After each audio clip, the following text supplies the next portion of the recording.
The 5-day workout split, or the ULPPL split, is best for maximizing strength and aesthetics without advanced programming. You will look amazing, but you will also have the strength to back it up. Imagine having that Greek god physique, but having the strength of a warrior. Damn! I chose the split because I wanted to lift for aesthetic. I wanted to be athletic and strong. And above all, defend myself and build the strength to protect my future family. If you are strong-willed and willing to do what others won't, this is the split for you. In this video, I will go in depth into why ULPPL is best for you and your gains and what an example ULPPL split would look like. The main aspect of ULPPL that sets it above PPL is the weekly incorporation of strength-based training. Rather than changing your program, you can maximize strength and hypertrophy gains in one training block. This combines a bodybuilding style of training with an athletic style of training for maximum gains in both areas. It's basically the best of both worlds. This is done by incorporating compound or strength-based days and hypertrophy-based days, allowing for diverse exercises and resistance. All of this provides great variation in your routine, which will provide your muscles with high stimulus. For your strength-based days, you should train around 6 reps and below. This is the rep range that strength athletes train in. For heavy compound movements like squat and barbell bench press, you want to stick to the lower end of that rep range. For movements like Bulgarian split squats with dumbbells and barbell rows, you want to stick to the higher end of this because it is harder to do those movements with lower reps. Just think of trying to do a barbell row for like 4 or 5 reps. It's just not going to work. I don't care who you are, your lower back is going to snap. For heavy compound movements where you really want to build high levels of strength like bench and squat, you can incorporate build-up sets. This is frequently used by strength athletes to build strength very quickly. This is done by doing a heavy set of 4, then a set of 3, then a set of 2, and then finally maxing out, pushing the weight every set. Make sure to give yourself plenty of recovery after doing this. For your hypertrophy days, you should generally train in the 6 to 12 rep range. This is the rep range most bodybuilders train in. Once you go beyond that sweet spot of around 12 reps and maybe even 10 reps for some exercises, you may go to failure from aerobic fatigue or even just straight up mental fatigue. It's like when you try and do one set of as many push-ups as you can do, or even on a long run.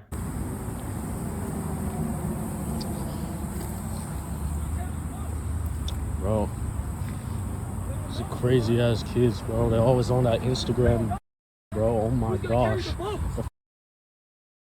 Who's gonna carry the boat? You don't know me, son. I can't even.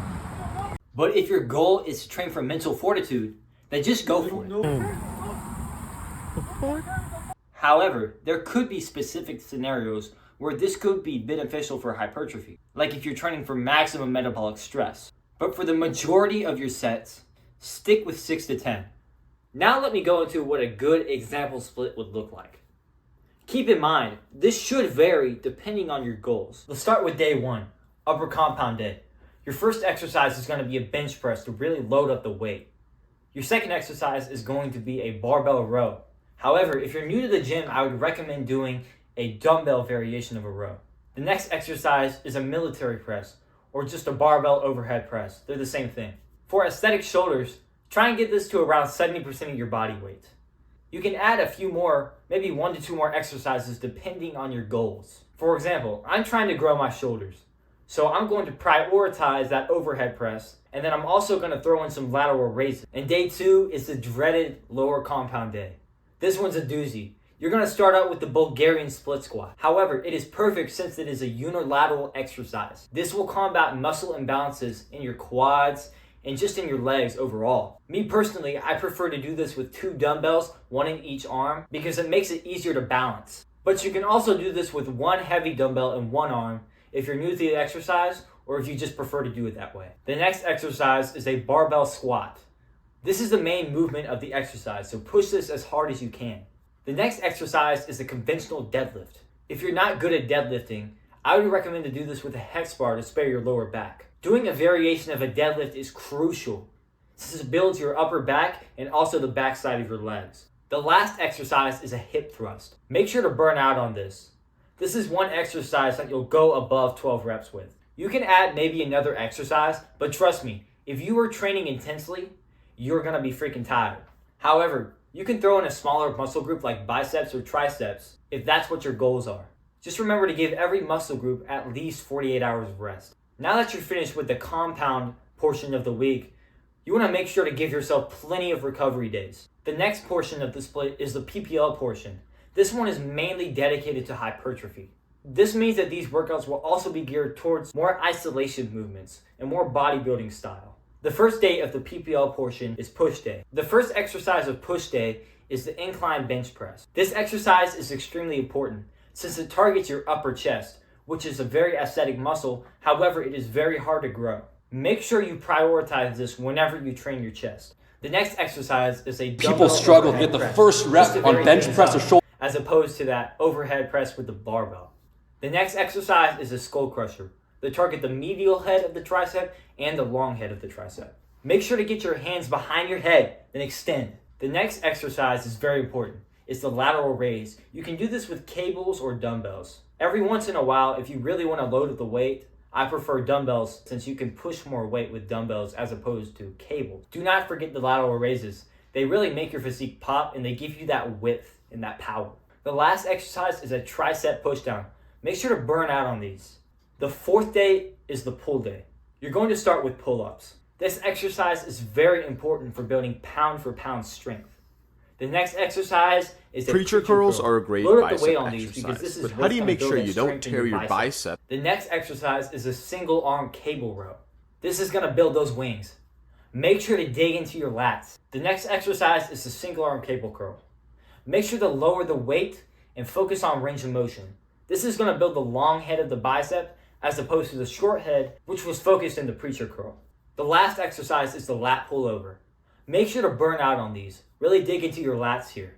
I prefer to use a rope attachment to get a really good contraction. However, you can get pretty strong on this if you use a straight attachment. And if you really need to, you can substitute lat pull downs for pull-ups. However, make sure to build up to pull-ups because it is a must for a complete back and is also a must for general strength. The last day is a hypertrophy focused leg day. The first exercise is the front squat. This exercise builds a part of the quad that no other squat can, I swear to you. The next is a Romanian deadlift. An extra points if you do a snatch grip Romanian deadlift. This will build your traps like crazy. Lighten the weight and focus on form. This isn't a regular deadlift. The next exercise is a leg extension. I recommend holding the weight up at the end with your legs and getting a good static hold. This will ensure you have maximum burn. And you can throw in calf raises if you want to. This split is designed for the hybrid lifter. The split is a hybrid of itself. They literally took an athletic upper-lower split and put it on top of a PPL split. But the two work together and have a cohesiveness. For example, you can work on the strength of your chest on the upper compound day and then work on the size of your arms on your push day instead of having a conflict in your push-pull leg split. Having to focus chest and arms on the same day. The split is also very customizable. Maybe you can't train 5 days a week, you need to take a day off. For example, God forbid you do this, and I would never do this, but maybe you skip the second leg day.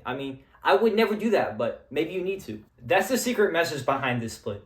You have to figure out a way to make the days cohesive. However, it doesn't really require extensive programming. But at the end of the day, the goal of ULPPL is functional fitness, which so many people seem to forget nowadays. Everybody's so caught up with bodybuilders and hypertrophy that they forgot what the gym is really for. And that's functional fitness and strength for everyday activities. With this split, you will be able to take somebody out in a fight without having to look like this guy. Like I said earlier though, this split requires mental fortitude. If you are willing to do what others won't to achieve your goals, this is the split for you.